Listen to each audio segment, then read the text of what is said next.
শুভ দুপুর বন্ধুরা। দুপুরে খাওয়া দাওয়ার পরে বেরিয়েছিলাম একটু মিষ্টি কিনতে। আমাদের ঢাকেশ্বরী মিষ্টি এত ভালো লাগে খেতে যে কি বলবো, আর লোভ সামলানো যায় না। এনেছিলাম মতিচুরের লাড্ডু, চিত্রকূট, রসগোল্লা তো থাকবেই, আর এনেছিলাম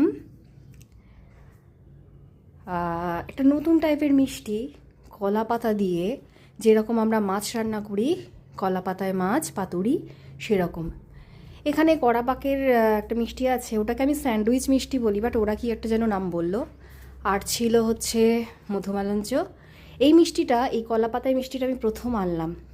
খেতে অসম্ভব ভালো, সফট, এবং কলা পাতার একটা ফ্লেভার আছে, দারুণ লাগলো।